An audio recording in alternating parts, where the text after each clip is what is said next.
Hey there everybody, it's Malachi Dawson and welcome back to my channel. Thank you guys so much for joining me on today's video. I'm going to be preaching on a message that I spoke a couple of weeks ago at a women's conference, and the conference was about being bold for your faith in God, and I began to kind of think about that. I was like, okay, God, I have so many stories of times that I've been bold for you. You know, which one do you want me to share about? And he said, no, actually, I want you to talk about this. Follow me. And that's all he said. And so I was kind of like, okay, God, are you talking about following you or what? And he goes, no, I'm talking about following you personally. And he said, whenever people are following you, what are they following? And so the word follow was just kind of like in my head. And I was thinking about all these scenarios of times that I've heard the word follow. And I began to think about whenever you go to someone's Instagram page, there's a little blue circle that says follow. Whenever you click that, you're subscribed to that person's content. I thought about in the Bible, whenever Jesus calls somebody, he goes, okay, follow me. And then they begin to follow Jesus. And then the third thing I thought about was whenever one of my friends, we were going somewhere and I didn't know where I was going. And he said, okay, I'm driving there too. Follow me and I know where I'm going. So I began to think about in all three of those scenarios, there was one thing in common. And it was that that you were following somebody, the way that they were living their life, you were following them. And so with that being said, I began to think about this. If I have people that are following me, that makes me a leader. And since you have people following you personally, you're a leader too. So everyone say that wherever you're at, I'm a leader. I'm a leader. So what that kind of means is that if everyone is following somebody, that means if you're a leader, then the way you live your life matters. And so begin to think about that. A lot of times whenever you're following somebody, you find your identity in that. So let me ask you this, who are you following? Because it matters. Because if I'm following the world, my identity can become misplaced. But if I'm following God, then he identifies who I am. He tells me exactly who I am. And if I know who God is, then I know who I am. So I begin to think, okay, well, if people are finding their identity in the world because they're following worldly people, the wrong people in the world, then there presents an issue because you can't be bold in who you are when you don't know who you are. And I think that's so important because from that there stems jealousy and insecurity. Because if you don't know who you are, then you look to other people to see, okay, I like the way that she's living her life. Maybe I want to be like that. Maybe I can find who I am by living like that. And the thing is, from that, it can lead to depression, anxiety, and there is the problem that we have today. That's the problem that we see in a lot of places in our world. So you know what? I began to think of this story in Matthew. So I'm going to read it to you guys. It's in Matthew 9:36. And here's what it says. This is talking about Jesus. I'll explain the story after I read it. But here's what it says in Matthew 9, verse 36. Follow along with me. It says, when he saw the vast crowds of people, Jesus' heart was moved deeply with compassion because they seemed weary and helpless, like wandering sheep without a shepherd. He turned to his disciples and said, look, the harvest is huge and ripe, but there are not enough harvesters to bring it all in. As you go, plead with the owner of the harvest to thrust out many more reapers to harvest his grain. Okay, I love this story right here because it made me think of that Jesus is looking at all these people. And he's saying, look at them. And he felt sorry. He said, I have so much compassion for them because he said they're weary and they were lost and they were in need of a shepherd. They needed to be led correctly. That's what Jesus is saying here. And he looks at his disciples and says, don't you see this? The harvest is ready, but there aren't enough harvesters. And honestly, that kind of like presented a problem. And I was like, oh my gosh, because that's exactly how our world is today. I walk around my high school and I say, okay, yes, the harvest is ready. That's obvious, but there aren't enough harvesters. And I think Jesus is like calling out his disciples. He's saying, okay, they're ready, but are you? And that kind of like makes me think, okay, there are people that are lost and they're weary and they're in need of a shepherd. And if I'm being led by Christ, I'm identifying myself in Christ. That means that the way I live my life should reflect Jesus in everything that I do. And that means that my life, I should go out and help other people. That's my calling. That's the reason I'm on this earth. And so I love that story in the Bible because it makes me think it's going to take some leaders who know who they are because they know who God is. So if you know who God is, then you know who you are. And so with that being said, how it's saying the harvest is ready, that means that it's going to take some leaders who are bold in who they are and who are following God so that people can follow them correctly. And so that made me think, since we're all leaders, like we established a little bit ago, that means that the life you lead matters. And that's what I kind of want to talk about. People are following you, so what life are you leading? That's the question I want to first start off by asking you guys. So if you're a leader, and all of us are leaders, then you have a ministry. Every single one of you has a ministry. And it kind of like, it's a question I find a lot of like teenagers coming up and asking me, Malachi, what is my ministry? Because you always say, you know, you have a personal ministry, but what is my ministry? So I kind of want to talk about that for a second. I think a lot of times people think that your ministry is whenever you're holding a microphone, whenever you're singing on stage, or if you're preaching, if you're praying over people, if you're being an evangelist, anything like that. But the thing is, that's not what your ministry is. Ministry isn't whenever you're behind a mic or leading worship. It's the way that you live your life. And I think that's so important because your number one ministry will always be how you reflect Jesus Christ. And with that being said, I remember a couple of days ago, I was watching this video on Instagram, and it was about this atheist, and he was saying, part of the reason I don't believe in God is because I see the way that Christians live their lives. And I was like, oh my gosh, like that's so sad, because the way that Christians are leading their life, not following God, and the lukewarm Christians, that can confuse non-believers. And so I began to kind of think about that. Our number one ministry always is how we reflect Jesus Christ. And I think that's so important, because if you say you're a Christian, but then you go out and act the exact opposite, it confuses people. Whether you know it or you don't, it's confusing people on the image of God. And that kind of made me think about that. If we don't honor God with our actions and our words, we confuse the image of God to non-believers. And the thing is, if some people have never heard about Jesus Christ, if they've never experienced his love, and they only hear about Jesus Christ through you, and they see the way that you reflect your life, so you better be living correctly. You better be honoring God with your words and the way that you live your life. And with that being said, that means who you are in private is who you are in public. I'm actually about to preach on that in like 10 minutes. I'm about to go preach somewhere. But that's kind of what I'm preaching about. Not going to get into that word. That'll be another word that'll come over my YouTube channel soon. But who you are in private, if you're investing in your time with God, if you're saying, okay, I'm going to get face to face with you, God, I'm going to spend time with you, that'll show up in your public life. Because whatever you're putting in your heart comes out of your mouth. So if you're investing time with God, then that's going to show up in your life. But if you're neglecting that time with God, then it's not going to show up in your real life, and you'll confuse people on the image of God. So that means you have to live like Christ every moment of your life. Kind of for example, today I was on Instagram, and I was looking at this video, and I almost sent it to one of my friends, and I was like, oh my gosh, look at this. And then I thought about that. I was like, would Jesus do this? And I ask myself that a lot, because I try to be like Jesus in every situation in my life. And I always think, would Jesus do this? Would Jesus do this? And it makes me stop myself in my tracks and say, Jesus wouldn't do this, or Jesus would do this. Jesus would go out of his way to go help that person.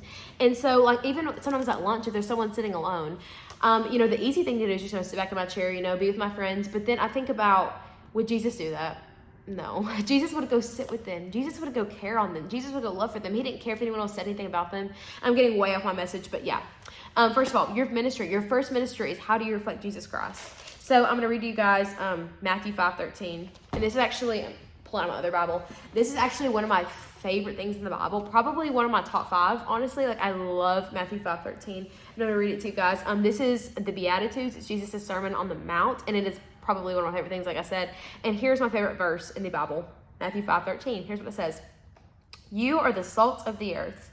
But if the salt should lose its taste, how can it be made salty? It's no longer good for anything but to be thrown out and trampled on by men. And oh my gosh. So I remember whenever I first heard about this verse, I'd heard about it all my life, but I watched it in The Chosen, and I was kind of like, I love this verse so much, but I don't really understand what it means. I just like the sound of it.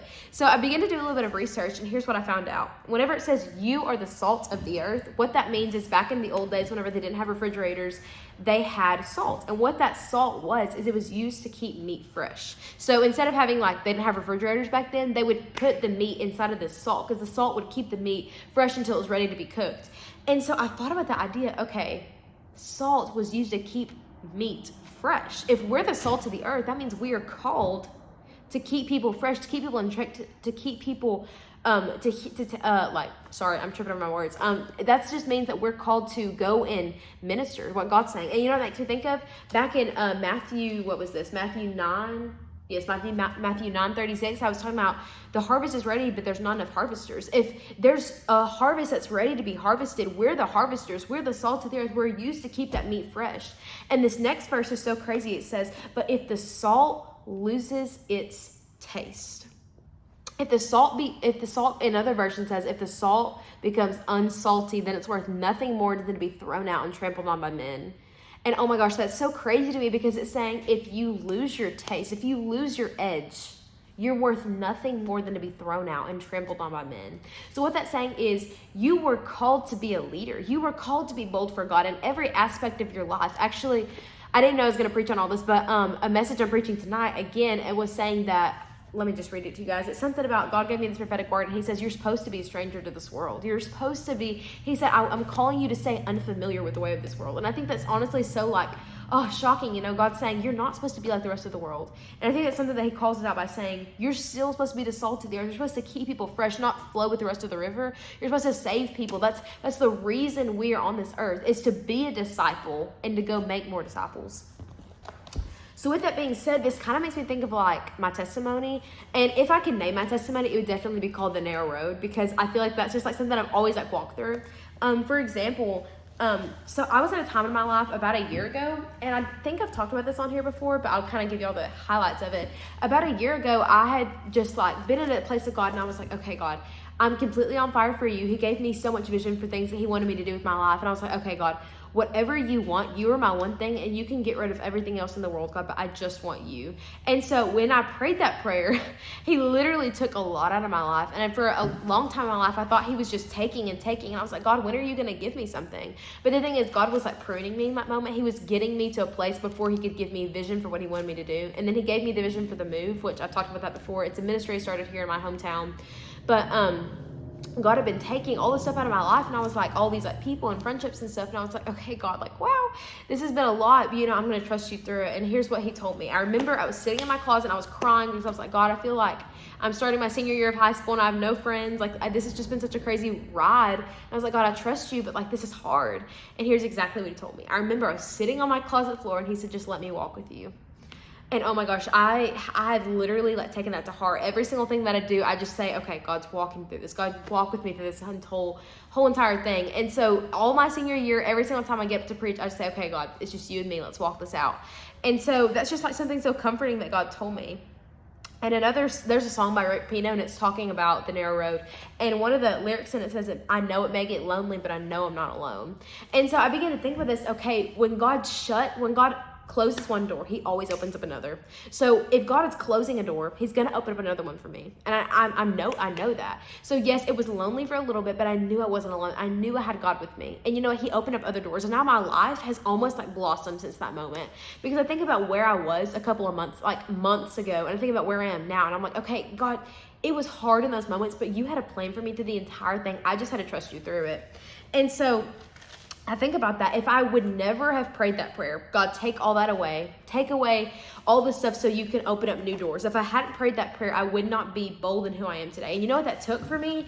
That it took, I lost a lot of friends, but it's because I was being bold for God. And the thing is, I stepped out. I did exactly what God told me to do. And through that boldness, he opened up new doors for me. He blossomed my entire life because I was bold for him. So kind of closing us out, I'm going to read in Matthew 5:14, which is a couple verses after Matthew 5:13. And here's what it says. It says, you are the light of the world. A city situated on a hill cannot be hidden. No one lights a lamp and puts it under a basket, but rather on a lampstand, and it gives light for all who are in the house. In the same way, let your light shine. And I love that because it's saying God literally affirms you and says, you're the light of the world. And it says you are a city situated on a hill. And then it says, I love the very end, it says, in that same way, let your light shine. Like you're a lamp lighting up an entire house. And I love that because it's God's calling us to say, you're the light of the world. And it makes me think of all these times when I was like, God, I feel like our world is so dark. I feel like Gen Z is so dark. And I remember God told me this. He said, maybe I've called you for such a time as this. Maybe I've called you to be the light in the dark.